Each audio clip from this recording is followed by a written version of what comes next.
Welcome to the award-winning Ed Brown Show. I tell you, the gremlins are everywhere, I tell you.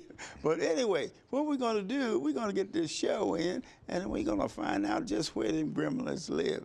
But the most important thing in the Washington Post today, we had some nice articles on prom for the youngsters that are graduating, you know, different things they're going to run into, like what they're going to do when they move out the house and what they're going to do when they get to college, things like that. The Washington Post had some terrific articles there. So what you want to do is that you want to make sure it may save you some money. You get that copy of it. They had some terrific articles on voting too, which I really like. That you people are not voting.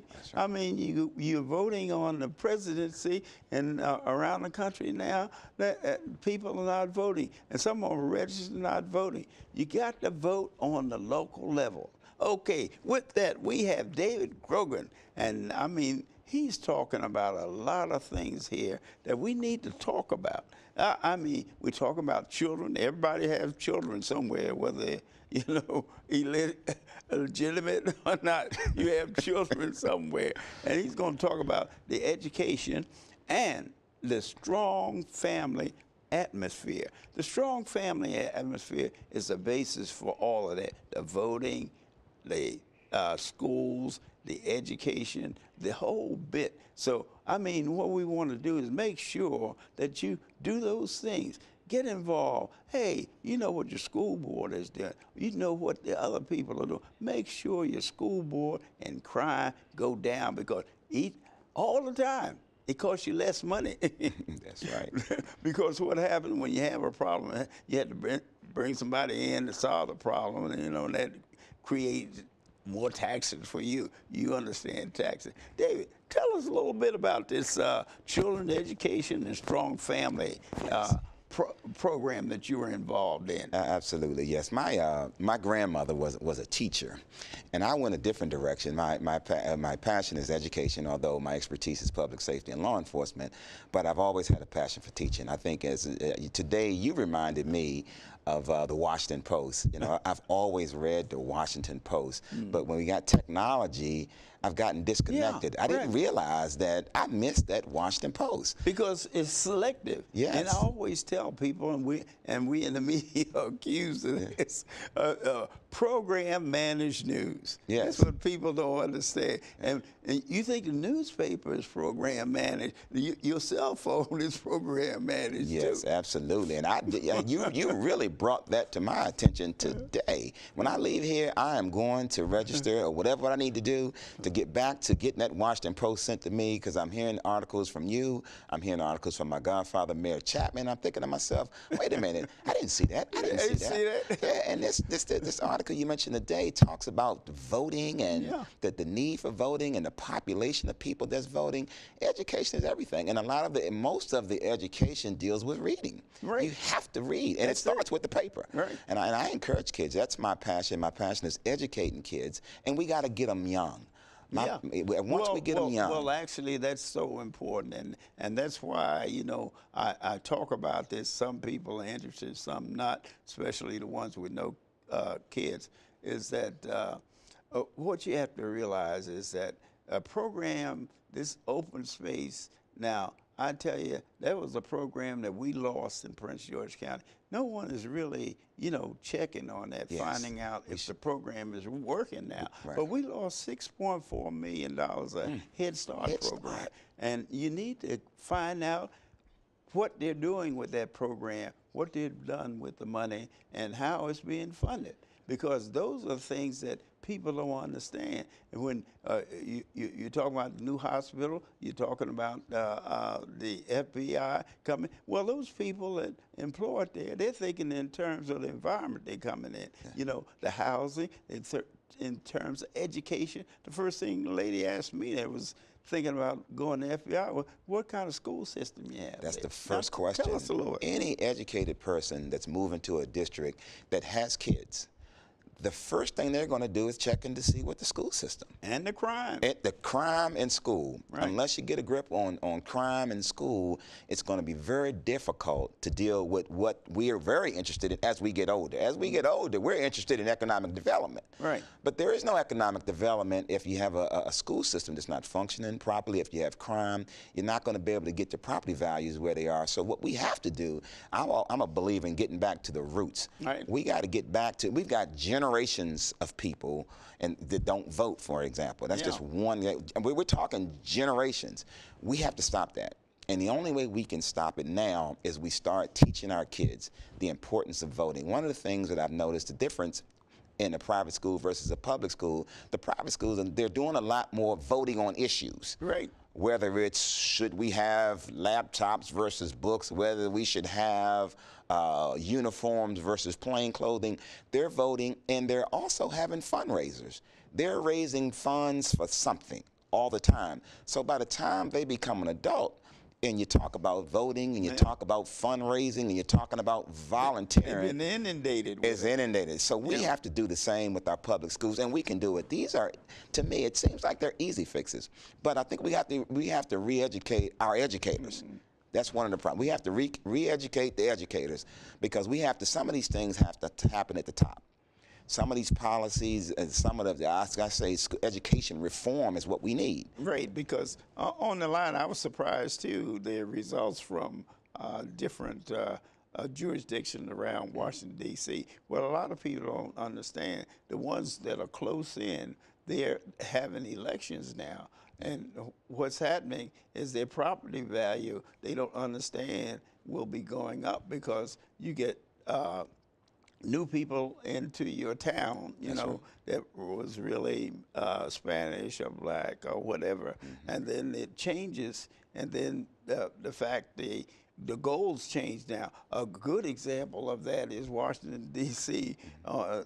Area right off New York Avenue, where they actually had two-story homes, and they were putting another story on top of the And really, they had to really stop that. They were making condos, two-story homes into 3 condos.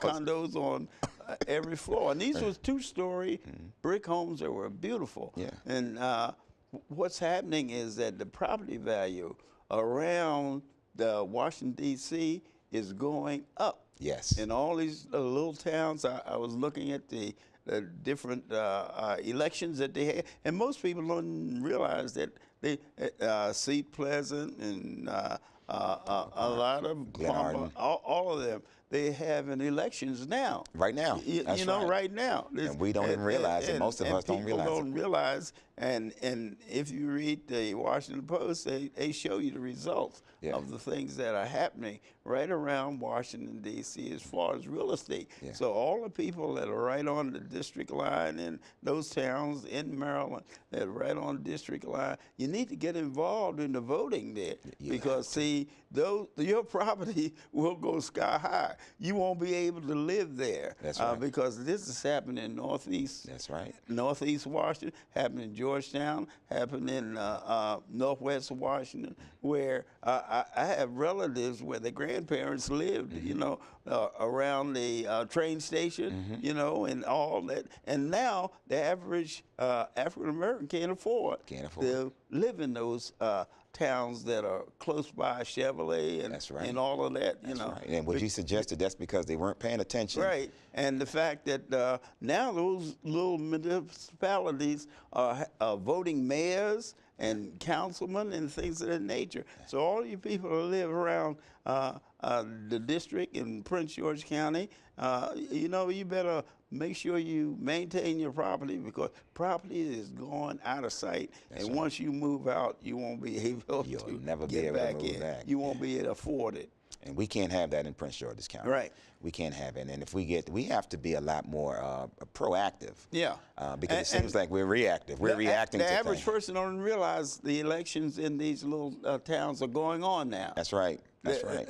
You know, they don't realize, well, they got a new mayor here, a new councilman here, and that affects your whole area. Absolutely. And see, this is the thing. That's why I was saying with the families and everything, and it affects your school districts. Affects your all of that, schools. because your school districts change based on That's right. the people coming in. That's exactly right. That's exactly And right. people that hold positions in these little towns and communities. People think, well, I don't live in a big community. You know, we just have a civic association. Well, go to the civic association. Go to the civic association Yeah. meetings. Find out what's going on. Find out what's going on, and you need to get informed. You know, don't just assume go 9 to 5 and just go in the house and close your door. What you have to do is get involved in your community. Vote, vote, vote. You have to vote. So- and we can teach our kids. We can teach. We can help this next generation. So when they come around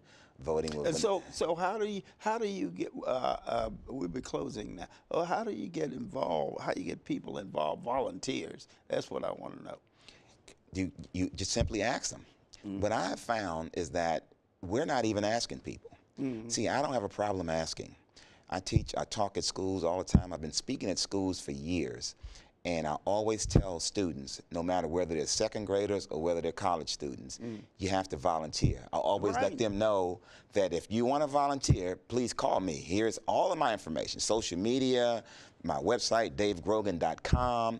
If you want to volunteer, you have to get involved. And it's never too early to get involved. People need help.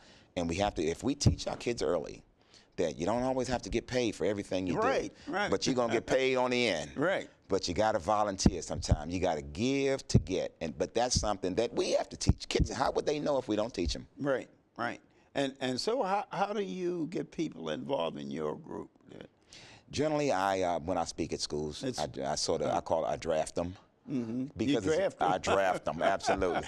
I draft young people. I draft, and one of the things that I'm noticing, I'm on the City of Bowie Education Committee, and I thought we had a scholarship, arts and education scholarship reception just Monday, and I watched those kids. The kids were brilliant, receive these scholarships. And one of the things I suggested is that if we're giving out scholarships, then we need to have some expectations of them. Yes. We need to advise them or let them know that we'd like to have them come back. If the city is providing funds for you, we need you to come back and give back. All the things, too, that's happening is that the church is getting involved. Yeah. I know the Woodstream Church and the First Baptist Church of Glen Arden, they are involved in rewarding the youngsters that are participating in programs at the churches. And when they graduate from high schools, they're getting thousands of dollars. So we're gonna have. I like to say that's a good program that the churches have moved into. We just need to move them politically. We just need to move them politically, because in the church, the statistics show that a large percentage of the people that are in church are not voting.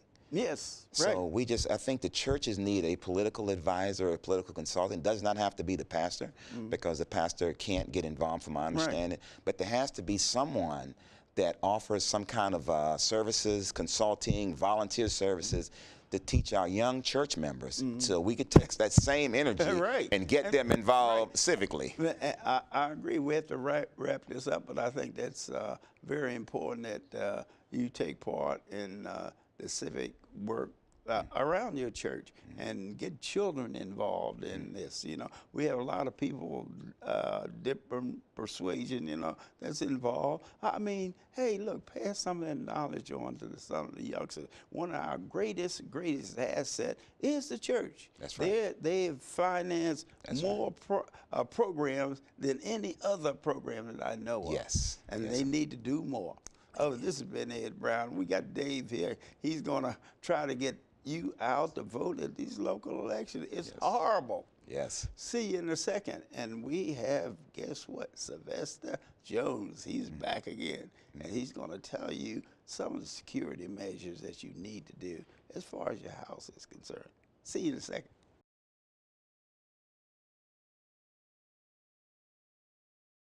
Whoa, welcome back to the award-winning Ed Brown Show. We have an award-winning guest. I mean, he was here he's the same guy. He was here last week. But Sylvester has so much important information to let you know. It's about safety. He's a former U.S. Marshal, and he's running for what is the House of Delegates? Sheriff. Sheriff. He's running for sheriff. So, yeah, I mean, but he's going to give some tips about safety. You have these different security systems. With the Marshal Service, what kind of security system that you all have, and which one would you recommend as far as young people and senior citizen concerned? Because okay, they have a commercial where these ladies, she falls down and she has some kind of contact on her and she can call for help. Absolutely. You know, but the security, that's a main thing as far as people. And with your agency, you take care of judges and all the witnesses and all of the people at Marshal Service, and then you're going to be involved with the Sheriff Department. Tell us a little bit about that. Well, as you said, I am a retired assistant director with the United States Marshal Service, and I served for about 27 years. And before that, I was a police officer for 4 years back in Illinois. So I've been a sworn officer for 31 years. Wow. That's most of my adult life. And also with a 25-year military, a great military career, and being a military policeman and understanding physical security.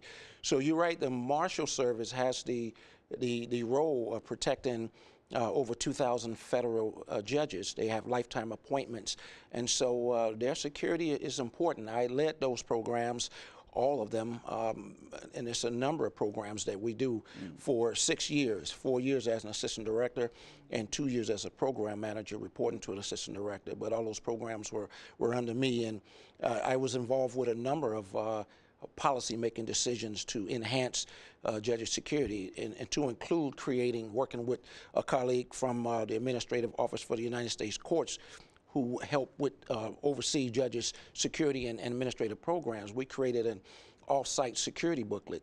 It was in 1994, and we put that together looking at all kind of safety things as far as, home security and, and people, and of course we would have our people do assessments, but people themselves can do an assessment. You can, it's easy to find information about proper doors and windows, and making sure that that your doors and windows are secure.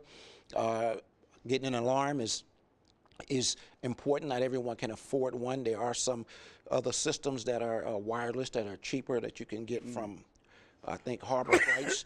But if you can afford an alarm system, I think it's a good thing to have. And I talked about that earlier. Of course, there's ADT and excuse me as well. As one of the security leaders, and I've had some experience working with them, with the U.S. Marshal Service. How often should a person do these things as far as checking their houses for safety? Well, I think it's an ongoing process. I mean, I would say at a minimum, you should review what you have every year. As far as, your People locks. Don't think in terms of that, Making sure your locks work, making sure that windows are secure. Security is important. And you mentioned something that I think is very important as far as senior citizens, and even maybe people who live at home alone, I should say. Right. If you're at home alone and you don't, if you take a fall, and you mentioned the commercials with right. If you're by yourself, it's been a day or two until somebody miss you. Right. And the sooner you get help, the sooner that you can be on the road to recovery. Right. Because it can be deadly, really, because if you don't get help, if you have the wrong problem, then it's too late. It's too late. So there are some systems out there, and hopefully there's some programs that will help provide some systems where you can press a button and send a signal out. Right. And even me, if I'm down in my gym working out, I have to keep my phone with me. Just in case if you're by yourself and you're working out, you get an injury or something, you need to be able to reach out and call someone. So security, I've been about public safety all my adult life. Focus on security on children, on adults, and obviously seniors who fall victim a lot to different get issues. more seniors now, and the idea is that a lot of the things that they were able to do, they can't do now. You know, for instance, they maybe they have a 3-story house. Well, they can't. Some of them don't get all floors. They go to the first floor, second floor, and that's it. And they don't know basically what's happening in the rest of the house. You know what I mean? And if it's some way that they could, they come up with a cell phone and all this stuff, some way that they could. I don't know whether they have this or not. Or they could push a button and check the basement door, check the front door, the basement door, and the garage door, and things of that nature. Have they thought about that? Well, a number of your alarm systems have that capacity where if you set it and check the system, it'll let you know if what zones are unsecure or not secure. What zones are. Right, and so you need to know what the zones are, and then you can check and make sure. And then sometimes your system might need troubleshooting. But again, not everyone can afford an alarm system, and there are some inexpensive wireless systems that you can get and have a friend or a relative get. But I think what's also important, Mr. Brown, is that if we have seniors and folks that we know, even if they're not a senior, that live alone, we check on them. You know? We have to check on them, right. Daily.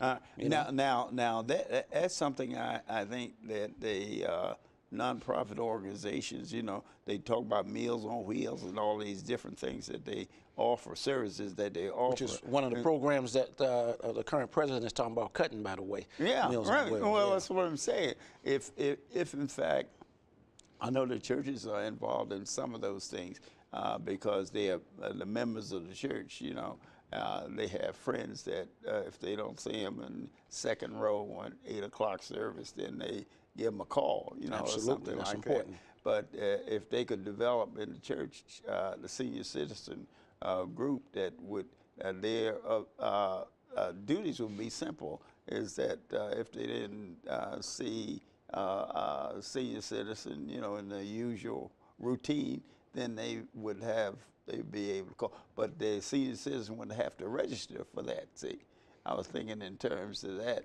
and the visible part, because I get some people, they're worried about, maybe the basement door. I don't go down there, but every maybe a month, maybe 3, I don't have a reason to go down there. But the fact of having surveillance on windows and doors that maybe they get someone give them analysis of things that they need to take care of in their homes.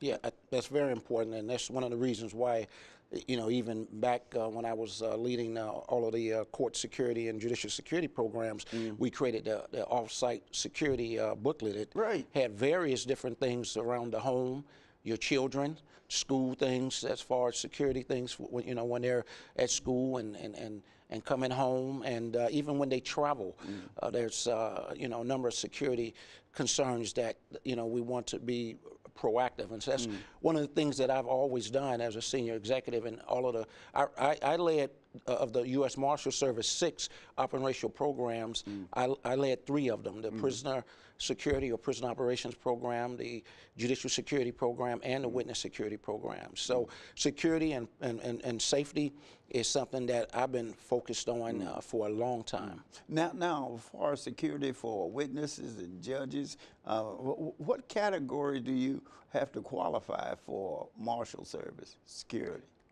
What do you mean as far as what positions? You said judges. Oh, to be, you mean to be an employee or? No, to get the service. Oh, well, judges, because of their duty, get the service. But that's just the judge. What about his family? If there's if the family's living with the judge, they're gonna, they have security systems in their home, and so they're gonna have that service. And if there's a threat on a judge, then we will protect the judge and their family, just as we will do federal prosecutors. And so resources are allocated, security teams to take care of those. Who determines that coverage? for a judge, I did a it. prosecutor? I did or it what? when I was in charge of judicial security and my staff. We have a system in place where we can make those decisions. We can investigate threats and inappropriate communications to our judicial officers. So that's something that we do now, and I've done for years. Okay, well, right now they have a problem finding a escaped prisoner. Just how do you? What's the process for taking control of the investigation when it starts in one county or one jurisdiction, goes to another county, and what criteria do they use to step up to the Marshal Service? Well, as we discussed, the escapee who's been on the loose, he escaped from Jessup. Yes, at a hospital in Jessup, and he is a sentence prisoner. He's got a long sentence, and for attempting to shoot at the homes of police officers in Maryland and in Delaware. And I know they were looking at him for Maryland, but if it's a local case, state and local case, he escapes. Initially, that's their jurisdiction. That's their prisoner. It's not a U.S. Marshal's prisoner. It's not a federal prisoner. So, but we have the skill set, the process. We're the best fugitive hunters in the world, the U.S. Marshal Service. And I've been a part of that as a fugitive investigator back in Chicago. And the agency sent me on task forces in South Florida. And I've done some good work working on hundreds of cases. So if they ask us or ask the Marshal Service, I'm now retired, to get involved, that means that they need some assistance. They want to catch this guy. When they do that, do they provide the money, or the money comes from the U.S. Marshal? No, we work, the Marshal Service work hand in hand with state and locals, and unfortunately enough jurisdictions don't use the assistance of the Marshal. So right. yeah, so our the agency's paid employees will investigate and work with I think the Maryland State Police is assisting U.S. Marshals as well. And so they're going to use all of the resources that and the skill set that we have as far as tracking anyone down. You know, we're good at doing manhunts, and I've been called on to talk about them plenty of times. Right. Okay, well, tell us some of the things you want to do as far as the Sheriff Department is concerned. You'd like to improve or present to the county. I'm huge on training. All of the, especially the security programs I've had, training and professional development has been important, and to make sure that the employees who work for me understood. Obviously, officer safety is critical, but then you still have to. So you got to keep that's important. Okay, we have to wrap this up. Tell us. Well, training, professional development, make sure we're vetting and putting great officers out there. I think that from my experience and background with protecting judges, I would be an asset to the courts. The last thing, what are the requirements to be U.S. Marshal and with Sheriff Department? Are they similar? I think the requirements are somewhat similar between being a Deputy U.S. Marshal and a Sheriff.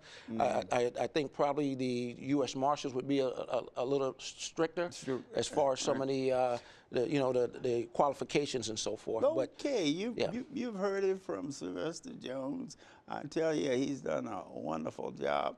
And I want to mention the fact that the Washington Post have this article in there for youngsters. And it's a great article, and you need to read it. And don't forget to vote. That's very important. And remember, security is so very important. Maybe you can go to the sheriff's office and find out something that you need in your house. They have that, don't they, Sylvester, where you can have someone come to your house and say, well, you need to do this and do this, a survey. I think that would be a good idea if people would like that. Yeah, well, that's what we did with our judges, used the survey, and that's something that, if they have the resources, they should be able to do, but I don't know if they do. All right, then I think that's a good thing that people like as far as security is concerned. As someone with your background and everything, they could come to the house to evaluate their security system. This has been Ed Brown. See you next time.